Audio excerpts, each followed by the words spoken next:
දෙවියන් වහන්සේට ස්තුතියත් මහිමයත් වේවා. මේ අනර්ගු සුද්ධ සබත් දවසේ දෙවි පියාණනි ඔබගේ පාද පාමුවට එන්න නැවත දුන්නා වූ අධික කරුණාව නිසා. ප්‍රේමණීය දෙවිඳුනි අපි මේ සුරක්ෂිත දෑතට මේ මුළු දේහ මෙහි බාර කරන්න යනවා. වහන්සේම මේ මැදේ වැඩ සිටිය මැන. යහපත් ධර්මිෂ්ඨ දෙවිඳුනි ඔබගේ මහිමේ දෑතට දෙවි පියාණනි මේ වෙලාවේදී නිවෙස්වල සිටමින් ඔබගේ නාමය උසස් කරන්න බලා සිටින ඔබගේ දරුවන් ඔබේ දෑතට බාර කරනවා. ප්‍රේමණීය දෙවිඳුනි ඔවුන් අතරේ කිසිවෙක් නපුරාගේ අතට අසු නොවන පිණිස ශුද්ධාත්මනි ඔබගේ දිව්‍යමය ආරක්ෂාව ඔවුන් කෙරේ දරුව මැන. පියාණනි ඔවුන් නිවෙස්වල සිටින අතර ඔවුන් වෙහෙසටපත් නොවන පිණිස ක්ලාන්ත භාවයටපත් නොවන පිණිස ශුද්ධාත්මනි ඔබගේම දිව්‍යමය උපකාරය නිදහස් කරන්න කියලා යාඥා කරනවා. දෙවි සම්බුදුනි දැන් ඔබගේ ශ්‍රේෂ්ඨ දෑතට මේ මුළු දේහේ ඔසවමින් ඔබ ඉදිරියට යටත් කරමින් බාර කරන අතර දෙවි පියාණනි මේ වෙලාවේදී අපි ඔබට කන්නලව් කරනවා ස්වාමීන් වහන්සේ මේ දේශය ස්පර්ශ කරන්න කියලා. ස්වාමීන් කොරෝනා රෝගේ නැමැති සාපේ ස්වාමීන් ඔබගේ දේශය වහන්සේ ගැලවුව මැනව. ඔබගේ සෙනඟ වහන්සේ නිදහස් කළ මැනව. දෙවි පියාණනි අපි ඔබගේ ශ්‍රේෂ්ඨ දෑතට මේ වෙලාවේදී මුළු සභාව බාර කරන අතර ස්වාමීන් ඔබට ගෞරව කරමින් ඔබ ඉදිරියට යටත් කරනවා. දෙවියන් වහන්සේ ඔබගේ නාමයෙන් රැස්වන ඔබගේ දරුවන්ට ඔබගේ දිව්‍යමය ආරක්ෂාව නිදහස් කළ මැනව. ඔබගේ ස්වර්ගික ප්‍රඥාව තුන මැනව. ස්වාමීන් මේ අන්ධකාරයේ සාපේ රෝගයෙන් ගැලවෙන්න ඔබගේ ප්‍රඥාව නිදහස් කළ මැනව. දැන් ඔබගේ ශ්‍රේෂ්ඨ දෑතට මුළු සෙනඟ බාර කරන්නාseම දෙවි පියාණනි මේ රටේ ස්වාමීන් වහන්සේ තබා තිබෙන ජනාධිපතිතුමා අගමැතිතුමා විරුද්ධ පක්ෂයේ නායකයා ස්වාමීන් මැතිවරු මන්ත්‍රීවරු ත්‍රිවිධ හමුදාව පොලිසිය ගමේ ග්‍රාම නිලධාරී නගරාධිපති ඇතුළු සියල්ලන්ම ඔබ වෙත රොස්වල බාර කරනවා. ස්වාමීන් ඔබගේ දැනගැන්මත් ඔබගේ ප්‍රඥාවත් ඔබගේ සෙනඟ වෙනුවෙන් ඔවුන් මත නිදහස් කළ මැනව. ඔවුන්ට ස්වාමීන් ප්‍රඥාව කරුණ කොටගෙන ඔබ වහන්සේට යටත් වෙන්න ඔබ වහන්සේට කීකරු වෙන්න ඔබට ගෞරව කරන්න අවස්ථාව දුන්න මැනව. දෙවි පියාණනි සියලු ගෞරව වල දීලා ඔබ ඉදිරියටත් වෙලා මේ මුළු දේහය ඔබ ඉදිරියම කැප කරනවා. ඔබ අපසප්පේ සාස්තුති කියනවා. සියල්ලේ ගෞරවයට පුදනවා. ඔබේ මුපුත්තු නාසරි යේසු ක්‍රිස්තුස් වහන්සේගේ උතුම් වූ ජීවමාන නාමයෙන් ආමේන්. ගෞරවය ස්වාමී. කසසිවලේ හදෙවියන් වහන්සේ ඔබ වහන්සේට ගෞරව කරනවා යේසුස් වහන්සේ. ස්වාමී උදෑසන අපි වහන්සේගේ පාමුලට එනවා. උදෑසන අපි වහන්සේගේ මුහුණ සොයනවා. උදෑසන අපි වහන්සේගේ කරුණාව සිහි කරනවා ස්වාමීනි. දෙවි පියාණනි ඔබ වහන්සේගේ අනුග්‍රහය නිසා උදෑසන මට ජීවත් වෙන්න දුන්නු කරුණාව නිසා ඔබ වහන්සේට ගෞරව කරනවා ස්වාමීනි. හාලෙලූයා. සිහි කරනවා ඒ සමස්ත ඔබගේ පූජාව සිහි කරනවා. ඔබ වහන්සේ ගැලවුවා වූ රුධිරය සිහි කරනවා. ඔබගේ ගැලවුවා වූ රුධිරය කර්ම කොටගෙන මට දුන්නා විදීම සිහි කරනවා ස්වාමීනි. හාලෙලූයා. ස්වාමීන් වහන්සේ ගෞරව වේවා ස්වාමීනි. ගෞරව වේවා දෙවියන් වහන්සේ. ගෞරව වේවා ස්වාමීන් වහන්සේ. ඔබ වහන්සේට ගෞරව වේවා. යේසුස් වහන්සේ ගෞරව වේවා. ස්වාමීනි සිහි කරනවා. අපි සිහි කරමු උන්වහන්සේව. අපි සිහි කරමු උන්වහන්සේගේ අනුග්‍රහය. සිහි කරමු උන්වහන්සේගේ විදීම. සිහි කරමින් අපි දෙවියන් වහන්සේගේ කරුණාවයි දෙමු. හාලෙලූයා. ගෞරව වේවා ස්වාමීනි. ගෞරව වේවා දෙවියන් වහන්සේ. ගෞරව වේවා. හාලෙලූයා.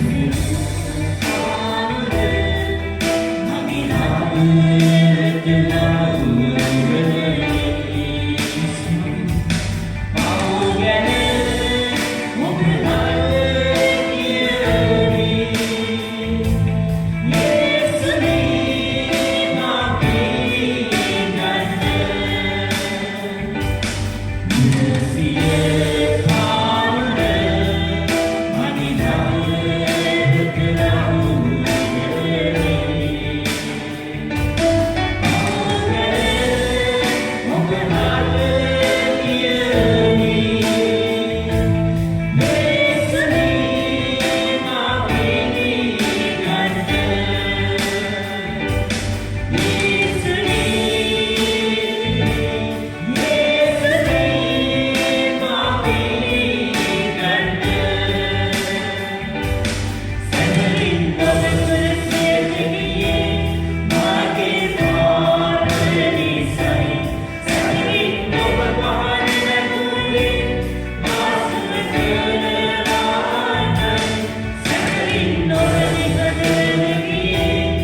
වහන්සේ මේ මරණය කවුරු කොටගෙන අපිට ජය දුන්නා දෙවියන් වහන්සේ.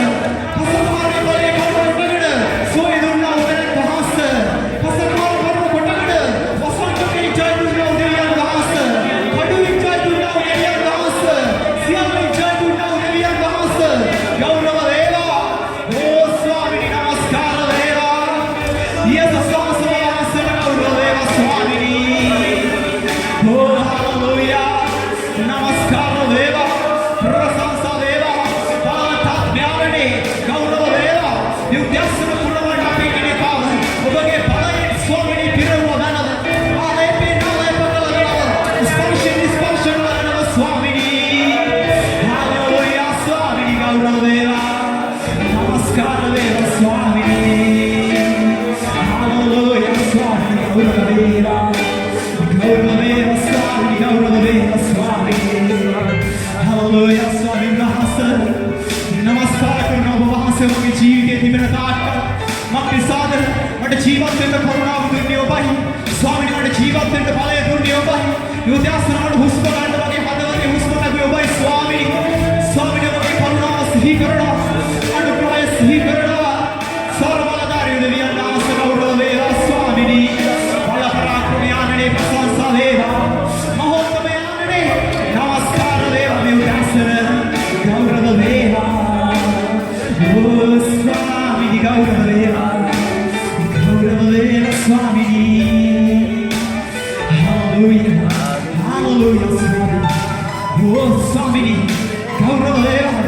Shivana Vyandasa prasansa Deva Swami. Hallelujah.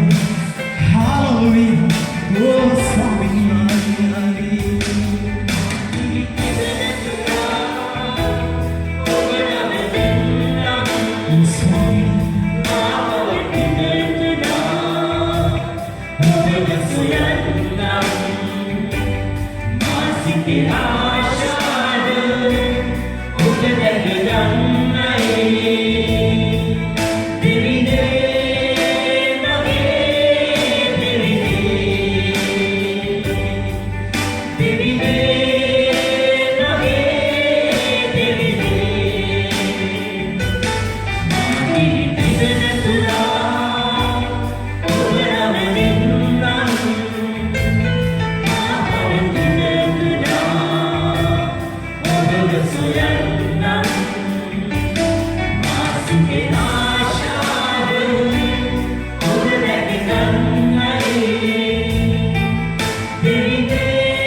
Hallelujah. දෙවියන් වහන්සේට ස්තුතියත් මහිමයත් වේවා. මේ අනන්ත සුද්ධ සබත් දවසේ උන්වහන්සේගේ දිව්‍යමය වචනයෙන් සේවය කරන්න උන්වහන්සේ දුන්නු අධික කරුණාව නිසා. සෙනෙහවත්ය අපි මේ අනන්ත දවසේ දෙවියන් වහන්සේගේ වචනේ බලන්න යනවා. මේ ලෝකෙම පවතින මේ භයංකරත්ව, ඒ රෝගයේ මැද්දේදී අපි අපේ පවුල කොහොමද ආරක්ෂා කරගන්නේ කියලා. සෙනෙහවත්ය අපි දෙවියන් වහන්සේට ප්‍රේම කරන්නා වූ සරගත් ලෙස අපි අපේ පවුල ගැන, අපේ පවුලේ ආරක්ෂාව ගැන අපිට සාධකයක් දෙන්න ඕන. එසා දෙවියන් වහන්සේ මේ සුද්ධ සබත් දවසේ මට කතා කරන්න දුන්නා වූ පණිවිඩේ තේමාව තමයි දෙවියන් වහන්සේ ඉදිරියේ විශ්වාසවන්ත පවුලක් වෙමු. ආමේන්. සෙනෙහවන්තය ශුද්ධ ලියවිල්ල යොසුව පොතේ 24 වෙනි පරිච්ඡේදයේ 15 වෙනි පදේ උන්වහන්සේ මේ ආකාරයට සඳහන් කළා තිබෙනවා. ස්වාමීන් වහන්සේට සේවය කිරීම නුඹලාට නරකව පෙනේ නම් ගංගාවගොඩ සිටිය නුඹලාගේ පියවරුන් සේවය කළ දෙවිවරුන් හෝ නුඹලා වාසය කරන දේශයේ සිටිය අමෝරිවරුන්ගේ දෙවිවරුන් හෝ නුඹලා සේවය කරන කැමැති කාටද කියා අදම තෝරා ගනිලා. එහෙත් අපි නම් මමද මාගේ පවුලද ස්වාමීන් වහන්සේට සේවය කරමුයි කීවේය. ආමේන්. සෙනෙහවත්ය ශුද්ධ ලියවිල්ල තුළ දෙවියන් වහන්සේ විසින්ම විශ්වාස මනුෂ්‍යයන් කියන මනුෂ්‍යයන් අතරේ එක්කෙනෙක් තමයි යෝබ්. ශුද්ධ ලියවිල්ල යෝබ් පොතේ 1 වෙනි පරිච්ඡේදයේ 8 වෙනි පදේ දෙවන කොටසේ කියනවා ඔහු මෙන් නිර්දෝෂ වූ අවංක වූ දෙවියන් වහන්සේ කෙරෙහි බය ඇත්තා වූ නපුරෙන් වැළකී සිටින්නා වූ මිනිසෙක් පොළවේ නැතයි කීසේක. ආමේන්. සෙනෙහවන්තය යෝබ් පොත පටන් ගන්න පළවෙනි පරිච්ඡේදයේ පළවෙනි පදයෙන්ම කියන්නේ යෝබ්ගේ විශ්වාසවන්තකම ගැන. නමුත් අපි මේ ශුද්ධ ලියවිල්ලට ඇතුල් වෙන විට යෝබ්ගේ පුතු 7 දෙනෙක් සිටිනවා, දූවරු 3 දෙනෙක් සිටිනවා. ඔවුන් එකිනෙකා විසින් නියම කරගත් පරිදි තමාගේ දවස්වලදී මංගල්‍ය උත්සව පවත්වනු ලබනවා. ඒ මංගල්‍ය උත්සව වලදී මුද්‍රික පානය ඔවුන් බොනවා කියලා ශුද්ධ ලියවිල්ලේ සඳහන් වෙනවා. සෙනෙහවන්තය මේ මත්වීම නම් මුද්‍රික පානය වේවා, මුදල් වේවා, කාමුක ආශාවලින් වේවා, මේ මොන දෙයකින් හෝ මත් වෙනවා කියන්නේ දෙවියන් වහන්සේ මැව්වා වූ මේ මිනිසයා දෙවියන් වහන්සේගේ පාලනයෙන් ඉවත්ව මත්ද්‍රව්‍ය වේවා, මුදල් වේවා, කාමුක ආශාව වේවා යනාදී දෙයක පාලනයට යටත් වීමයි. යෝබ්ට සෙනෙහවන්තය යෝබ්ගේ දරුවන් ගැන සැබෑ වූ විශ්වාසයක් තිබුණේ නැහැ. යෝබ් පොතේ 1 වෙනි පරිච්ඡේදයේ මේ ආකාරي කියනවා ඔවුන්ගේ මංගල්‍ය දවස් ගත වූ පසු යෝබ් පණිවිඩයව ඔවුන් පිරිසුදු කරවා පසුවදා අලුයම නැගිට ඔවුන් සියල්ලන්ගේ ගණන ලෙස දවන පූජා ඔප්පු කළේය. මක්නිසාද සමහර විට මාගේ පුත්‍රයන් පව්කොට තමුන්ගේ සිත්වලින් දෙවියන් වහන්සේට දොස් කීවා වෙන්න පුළුවන් යයි යෝබ් කීවේ. හාලෙලූයා. සෙනෙහවන්තය යෝබ් මොනතරම් නිර්දෝෂ අවංක දෙවියන් වහන්සේට බයව නපුරෙන් වැළකී සිටියත් දරුවෝ ඒ ආකාර නොවේ කියලා යෝබ්ට දැනගැන්මක් තිබුණා. යෝබ්ගේ විශ්වාසය ආකාරයෙන් තමයි තිබුණේ. යෝබ්ගේ දරුවෝ මංගල උත්සව පවත්වන විට ඔවුන් පාලනය කරන්නේ ඔවුන් විශ්වාස කරන දෙවියන් වහන්සේ නෙවෙයි.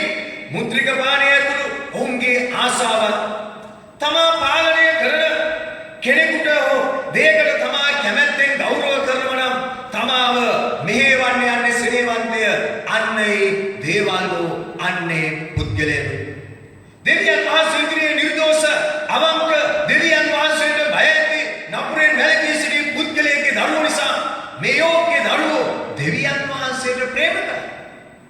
ඒක සැබෑ වූ සත්‍යයක්. නමුත් සෙනෙහවන්තය අපි දකිනවා ශුද්ධ ලියවිල්ල කියවන විට වරක වූ දෙවියන් වහන්සේට ප්‍රේම කරනවා, වරක සාතන්ට ප්‍රේම කරනවා. ඇයි මම එහෙම කියන්නේ?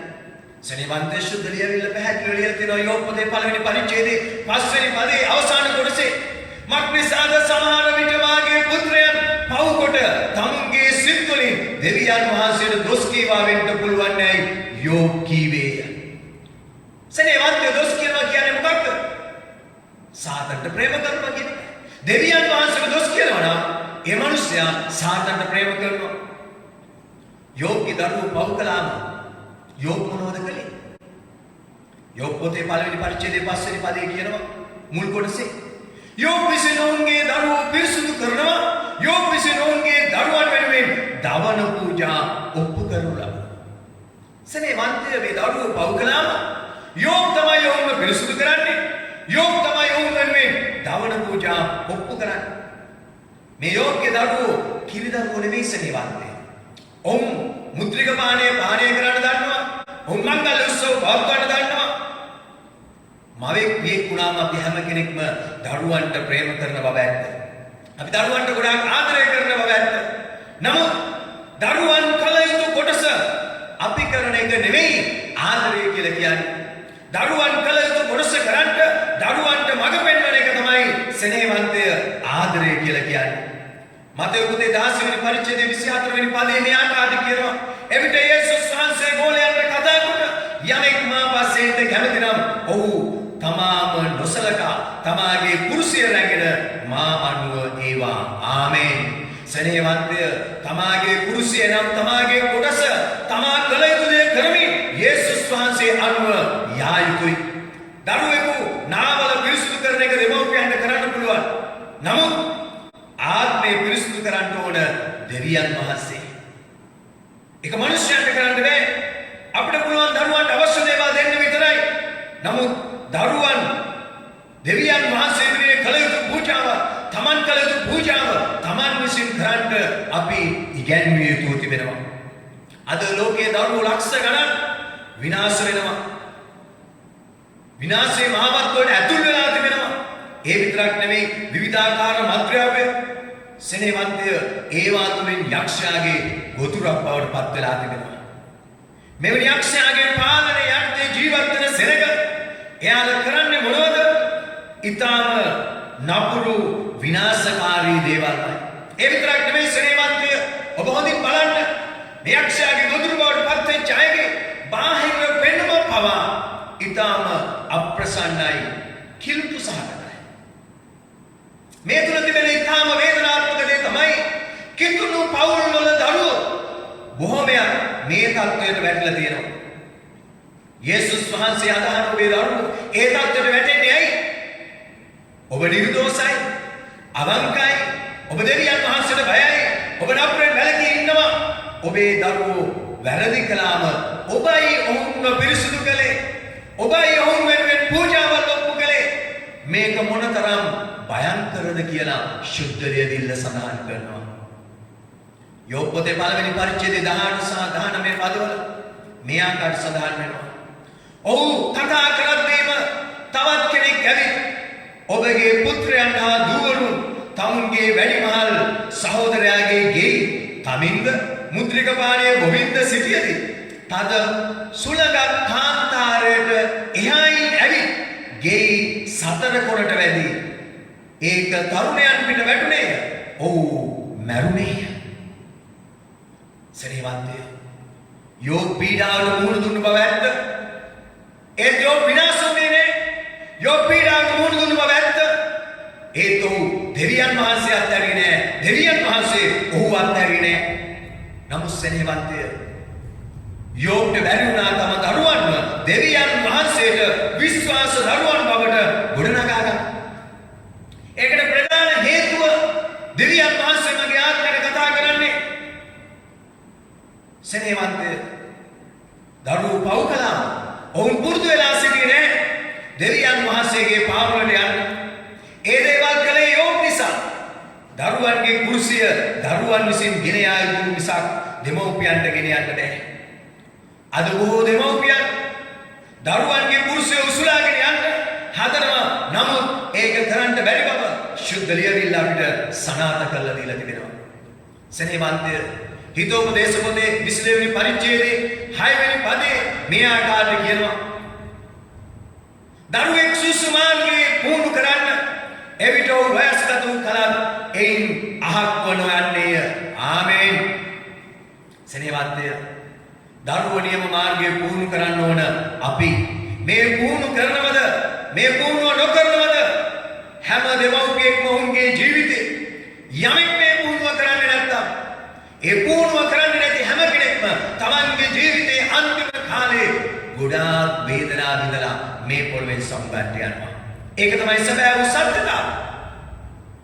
එවනම් මොකක්ද මේ මාර්ගය? සුදලියවිල්ල කියන්නේ දරුවන් සුසු මාර්ගය පුහුණු කරන්න. මොකක්ද මේ මාර්ගය? සුදලියවිල්ල යහන් පොතේ 14 වෙනි පරිච්ඡේදයේ 6 වෙනි පදේ මොකක්ද කියන්නේ? මාර්ගයද සැබෑවද ජීවනයද මමය. ආමේන්. සුදලියවිල්ල කියනවා මාර්ගය යේසුස් ක්‍රිස්තුස් වහන්සේ. මාර්ගය යේසුස් ක්‍රිස්තුස් වහන්සේ නම් අපි මොනවද කරන්න ඕන? මාර්ගය උගන්වන්න නම් අපි යේසුස් වහන්සේ ගැන උගන්වන්න ඕන. යේසුස් වහන්සේගේ වචනය අපි දරුවන්ට උගන්වන්න ඕන. සෙනෙහවන්තය යේසුස් වහන්සේ ගැන අපි උගන්වලා අපේ දරුවන්ට පුහුණු කරනවා නම් අපි දරුවන්ට පෙන්වා දෙන්න ඕන. තමන් වරදක් කළොත් දෙවියන් වහන්සේගේ පාමුලට යන්න ගිහිල්ලා පසුතැවිලි වෙන්න පුහුණු කරනවා කියන එක අපි කළ යුතුයි. සෙනෙහවන්තය තමන් පාපයක් කළාම නිකම්ම දෙවියන් වහන්සේ වෙත දරුවන් යන්නේ නැහැ. අපි ඒ සඳහා පුහුණු කරන්න ඕන. ඒ වගේම සෙනෙහවන්තය අපි දෙවියන් වහන්සේගේ පූජාවක් ඔප්පු කරන්න ඕන. සුදලියවිල්ල ඒක කියනවා. ඒක සෙනෙහවන්තය නිකම් වෙන්න යන්නේ නැහැ. අපි ඒක දරුවන්ට පුහුණු කළ යුතුව තිබෙනවා. මම අද දවසේ ඔබට කියනවා ප්‍රථම වතාවට ඉතා කෙටි කාලයක් යේසුස් වහන්සේ පිළිගත්තු කෙනෙක් මේ මාතේ ඉන්නවනම් ඔබේ දරුවෝ වැඩි වෙන පත්තර ඇති. ඒ දරුවන් වෙනුවෙන් ඔබ යාඥා කරන්න. එවිට දෙවියන් වහන්සේ ස්ථිරව ඔබට උත්තර දෙන්න යනවා. නමුත් යෝබ් පොත තුලින් කතා කරන්නේ කාටද දවසේ? දෙවියන් වහන්සේ ඉදිරියේ ඔබ නිර්දෝෂයි කියනවනම්, ඔබ අවංකයි කියනවනම්, දෙවියන් වහන්සේට බය තියෙනවා කියනවනම්, නපුරෙන් වැළකී සිටිනවා කියනවනම් ඔබ ඔබේ දරුවන්ව පුහුණු කළ යුතුයි. මේක කුඩා වයසේ ඉඳලා කළ යුතු පුහුණුවක්. හලෙලූයා. හලෙලූයා. සෙනෙහවන්තය මම දන්නවා එක්තරා මවෙක් තම පුතාව කුඩා වයසේ ඉඳලා අතින් අල්ලගෙන දේවස්ථානයට ගෙන ගියා. නිතරම පැය 24ම හරිනම් යාඥාව ඉන්නවයි මව. නමුත් සෙනෙහවන්තය පුතා වැඩි වෙනපත් කළා. ඔහුගේ ජීවිත රටාව දිහා බැලුවම අපි දකිනවා ඔව් දෙවියන් වහන්සේගේ අරුමුගෙන එන බව ඇත්ත. හැබැයි දෙවියන් වහන්සේට බය කියන්නේ මොකක්ද කියලාවත් ඔහු දන්නේ නැහැ. ඒක හරිම භයංකරයි. ඒක ඊටම භයංකරයි සෙනෙහවන්තය. ඒකට හේතුව සුළඟ හමන්නේ කාන්තාරේ. සුළඟ වදින්නේ කොන් හතරටම. කඩා වැටෙන්නේ එකපාරට. ගැලවෙන දොරටු, පැනලා යන්න තියෙන දොරටු ඔක්කොම වැහිලා යනවා. ඒකයි සුදලියවිල්ලේ යෝග්‍ය දරුවන් ගැන කිව්වේ. ඒ නිසා සෙනෙහවන්තය නොසිතන වෙලාවෙදී සිදුවෙන භයංකරත්වයෙන් අපිව ආරක්ෂා කරන්න පුළුවන් දෙවියන් වහන්සේගේ මාර්ගය අපි දරුවන්ට උගන්වමු. ආමේන්. එවිට ඔවුන් වැඩි වෙනපත් උනත් ඒ මාර්ගය හෙවත් ක්‍රිස්තුස් වහන්සේගෙන් ඉවත් වෙන්න යන්නේ නැහැ. සෙනෙහවන්තය අපි ක්‍රිස්තුව අපි යේසුස් වහන්සේ අදහනයි. අපේ මාර්ගය යේසුස් වහන්සේම. අපි ඉගෙන ගන්න ඕනේ යේසුස් වහන්සේ ගැන. අපි ගමන් කරන්න ඕනේ යේසුස් වහන්සේගේ මාර්ගය. සෙනෙහවන්තය මේක දරුවන් ඉගෙන ගත්තා. ඔවුන් හදිස්සියේ විනාශයේ මාවතෙන් ගැලවෙන්න යනවා. මේක නොදැන සිටියා. අපි දරුවන්ට දෙන ආදරය නිසා, දරුවන්ට අපි ගොඩාක් ප්‍රේම කරන නිසා අපි ඔවුන්ගේ කුරුසය රැගෙන යන්න උගන්වන්නේ නැහැ. ඒ නිසා මොකක්ද වෙන්න යන්නේ? හදිස්සියේ දෙන්නා වූ සුළඟදී ඔවුන් ඒ සුළඟට අසු වෙලා විනාශ වෙන්න යනවා. නමුත් අපි දෙවියන් වහන්සේට ප්‍රේම කරන සෙනගක් ලෙස අපි තීරණයක් ගන්න ඕන. අපේ දරුවන් නියම මාර්ගය පුහුණු කරන්න. හලෙලූයා. සෙනෙහවන්තය මේ ගැන ආඩම්බරයෙන් කතා කරන කෙනෙක් තමයි යොසුවා. සුදලියවිල්ල යොසුවා පොතේ 24 වෙනි පරිච්ඡේදයේ 15 වෙනි පදේ කියනවා මමද මාගේ පවුලද ස්වාමීන් වහන්සේට සේවය කරන්නේ කීසේක. ආමේන්. ඔහුට විශ්වාසයක් තිබුණා. ඔහුගේ පවුලේ අය ගැන. යොසුවට ලොකු විශ්වාසයක් තිබුණා යොසුවගේ පවුල ගැන. නමුත් සෙනෙහවන්තය යෝබ්ට නිර්භීතකම තිබුණේ නැහැ. යෝබ්ට විශ්වාසය තිබුණේ නැහැ. යොසුව වගේ අපට කියන්න පුළුවන්ද යේසුස් වහන්සේව පිළිගන්න කලින් ඔබ විශ්වාස කරපු දෙවිවරු සිටිනවා නම් ඒ දෙවිවරු හොඳයි නම් ගිහිල්ලා ඔබේ දෙවිවරු අදහගන්න. නමුත් මම මාගේ පවුල දෙවියන් වහන්සේට සේවය කරන්න යනවා. සෙනෙහවන්තය අපිට ප්‍රකාශ කිරීමේ හැකියාව තිබෙන්න ඕනේ. මේ භයංකර කාලය තුළ යමෙක් ඔබට යම් දෙයක් කතා කරනවා. යමෙක් ඔබේ හැදෙන්නට විරුද්ධව කතා කරනවා. එදා යොසුවා එහෙමයි. සෙනෙහවන්තය ගඟෙන් එගොඩ සිටින දෙවිවරු මේ කියන්නේ ඔහු ගැලවෙ එහෙම නැත්නම් දෙවියන් වහන්සේ තුල සැබෑ ගොඩනැගීමට එන්න ප්‍රථම ඔවුන් අදහගත්තු දෙවිවරු ඕන්නම් ගිහිලා අදහගන්න. එහෙම නැත්නම් මමත් මගේ පවුලත් අදහන්නා වූ දෙවියන් වහන්සේව විශ්වාස කරගන්න. ආමේන්.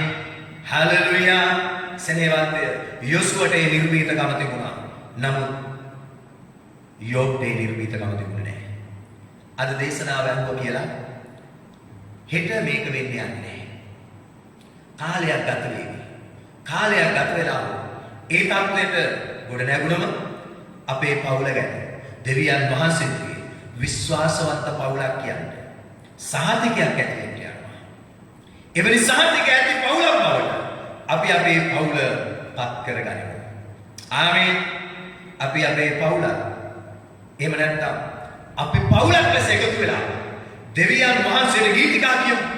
අපි පවුලක් ලෙස එකතු වෙලා දෙවියන් වහන්සේගේ වචනය සුද්ධ බයිබලය කියමු. අපි පවුලක් ලෙස එකතු වෙලා යාඥා කරමු.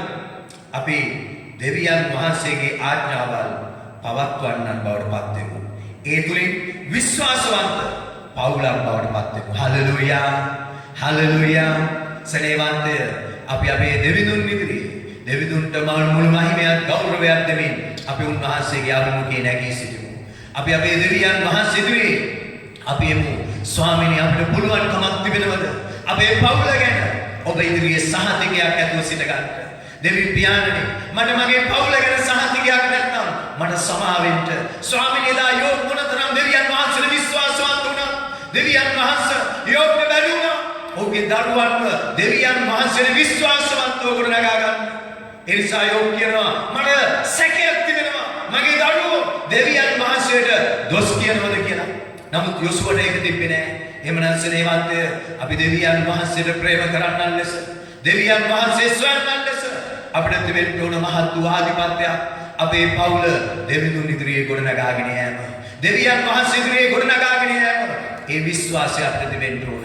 අපි ඒ නිසා අද දවසේ දෙවිඳුන්ගේ අභිමුඛයේ අපි දෙවිඳුන්ට දෑත් කුසල සුදී කියමු. අපි දෙවිඳුන්ට ගෞරව කරමු. දෙවිඳුන්ට මහිමය දෙමු. දෙවිඳුන්ට ප්‍රශංසාව දෙමු. අපි කියමු ස්වාමීනි ඔබයි අපේ දෙවියන් වහන්සේ මේ භයංකර කොරෝනා රෝගය වැළැක්වීම මගේ පවුල ආරක්ෂා කරන්න ඔබයි. මගේ පවුල රැකවල් කරන්න ඔබයි. දෙවියන් වහන්සේ මගේ පවුල රැකවල් කරන කල ස්වාමීනි මේ කෙනෙකුගේ පවුල ආරක්ෂා වෙන කල ස්වාමීනි අන්ධකාරයේ බලපොඩද සාතන්ගේ උපායවලද මැකිලා යන්න යනවා. දෙවිඳුනි අපි ඔබට ස්තුති කරනවා ස්වාමීනි. හalleluya. ගෞරව වේවා ධ්‍යානි මහිමය වේ මහිමය වේවා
අතිශය බලවත් වූ මෞංකාර දෙවිඳුනි විශ්වාධිපත්‍යයට උදවි පියාණනි ස්වාමීන් ඔබගේ නාමයට මහිමය දීලා ස්වාමීන් ඔබ සොයන්නා ඔබගේ දරුවන්ගේ පවුල් ආරක්ෂා වෙන පිණිස ආඥා කරනවා ස්වාමීන් මුළු ලෝකයම බයිටපත් තිබෙන ඒ කොරෝනා රෝගය නැවති සාපේ ඉදිරියේ ඔබගේ දරුවන්ට සිත ගන්න ශක්තිය දුන මැනව ප්‍රඥාව දුන මැනව ආරක්ෂාව දුන මැනව දෙවියන් වහන්සේ එදා යොසුව ප්‍රකාශ කළ ලෙස සියල්ල සියලු නපුරදී මමද මගේ පවුලද ශක්තිමත් කෙන ප්‍රකාශය කරන්න ඔබගේ සෙනගට කරුණාව දුන මැනව දෙවියන් වහන්සේ ඔබට මොනතරම් විශ්වාසවන්ත මිනිසෙක් වුණා ඒ යෝග්‍යෝගේ පවුල ආරක්ෂා කරගන්න බැරි වුණා ස්වාමීන් වහන්සේන් ගලවා ගන්න බැරි වුණා දෙවි පියාණන් ඔබගේ සෙනගේ සේනවන පිණිස ස්වාමීන් ඔබගේ දරුවන් ස්වාමීනි ඒ කුඩා වයසේ පටන් නියම පූර්ව තුල ගෙනියන්න නියම මාර්ගයේ ගෙනියන්න යේසුස් ක්‍රිස්තුස් වහන්සේ නැමැති මාර්ගයේ ගෙනියන්න ඔබ වහන්සේ උපකාර කළ මැනව යහපත් ධර්මිෂ්ඨ දෙවිඳුනි ඔබගේ සුරක්ෂාදායක මේ මුළු සෙනගගේ පවුල පාරවල යටත් කළ කැප කරනවා ඔබ අතගැසුනේ සාස්තුති කියනවා දෙවි පියාණනි ඔබට ගෞරව කළා ඔබ ඉදිරියේ යටත් කළා ඔබට මහිමය දෙනවා ඔබේම පුත්‍රු නාසරේ යේසුස් ක්‍රිස්තුස් වහන්සේගේ උතුම් වූ ජීවමාන නාමයෙන් ආමේන් ස්වර්ගද පොළවේද සියලු බලයත් ආව දෙවිඳුනි දැන් ඔබට ප්‍රේම කරන ඔබගේ සෙනග ඔබගේ මහිමය පිණිස ඔබගේ ගෞරවය පිණිස ඔබගේ රාජ්‍ය වර්ධනය පිණිස ඔවුන්ගේ අත්වල තබාගෙන තිබෙන සියලු පූජාවල් ඔබ ඉදිරියට කළ කැප කරනවා ස්වාමීනි දෙමව්පියන් විතරක් නෙවෙයි ස්වාමීනි දරුවන්ද දෙවිඳුන් ඉදිරියේ පූජා උපු කිරීමේ ස්වාමීනි මහත් වූ පූර්ව ලබන පිණිස වහන්සේ ඔවුන්ට ඔබගේ කරුණාව දුන මැනව ස්වාමීනි සියලු පූජාවල් ඔබ විතරෝසවලා ඔබගේ දාසය ලෙස සියල්ලට ආශිර්වාද කරනවා ඔබ ආශිර්වාද කළ සාස්තුති කියනවා සියලු ගෞරවයත් මහිමයත් ඔබට දීලා දැන් ඔබ ඉදිරියට වෙලා ස්වර්ගයේ වැඩසින දෙවියන් වහන්සේගේ උතුම් වූ කරුණාව පුත්‍ර නාසරේ යේසුස් ක්‍රිස්තුස් වහන්සේගේ ජීවමාන ප්‍රේමය ශුද්ධාත්මයන් වහන්සේගේ මඟ පෙන්වීම සානුග්‍රහය ඔබ වහන්සේගේ නාමයට පැමිණීම දක්වා අප සියල්ලන් හා සමග වේවා ආමේන් ආමේන් ආමේන්